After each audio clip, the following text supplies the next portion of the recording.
Hi, I'm Paul Darley, and thanks for tuning into our August issue of Inside Darley. You know, we're working a lot on our strategy these days, and we start off at a very macro level and bring it down to a micro level. And if you're doing the same in your organization, I'll tell you, you might really like this first article. It's entitled Megatrons 2015, Making Sense of a World in Motion. It was just published by Ernst & Young, and it talks about 6 megatrends taking place around the world, from the digital future to entrepreneurship rising to the global marketplace to the urban world with people moving back into the cities, with being a more resourceful planet and making sure that we're not depleting our resources, and with the aging population, reimagining the way that we look at health. And you might find that of interest. You know, we as a company, and you look at Apple, for example, they boast that over 60% of their sales come from products that have been invented just in the past 3 years. And we at Darley actually aren't that far off. Over 50% of our sales last year came from products and new markets that we just got into over the last 5 years. And that's everything from self-testing residential fire sprinkler systems to our defense markets to drones to water purification initiatives. And,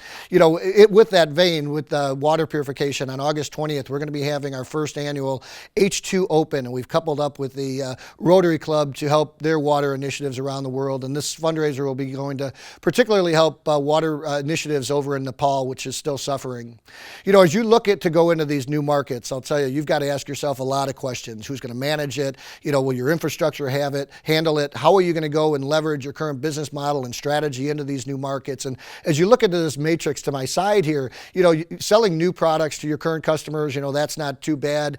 Selling your current products to new customers, you know, that's not too bad either. But going down into this lower right-hand segment where you're selling new products to new customers, it can be a real challenge. And McKinsey just recently recognized that. In our third article, they talk about it, called Growing Beyond Your Core Business. And in short, it says, look, kind of stick to your knitting. Try not to get too far away from your home base or your home market content, and make sure that you're building the right capabilities around that.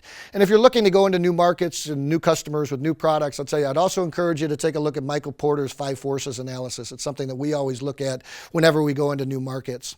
You know, just this morning, I was invited by CNBC to be on a show with down at Chicago Board of Trade with Rick Santelli on Squawk on the Street, and talking about XM Bank. And we've actually attached, the last attachment here is actually a video clip of that.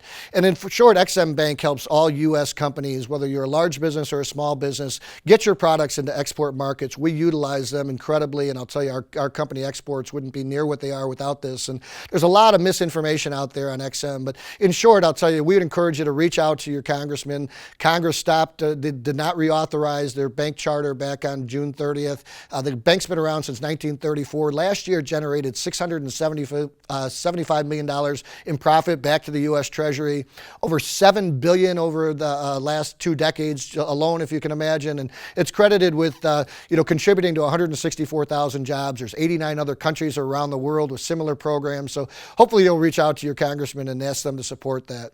So thanks for tuning into this issue of Inside Darley. If there's anything we can be doing to support you, we hope you'll reach out to us.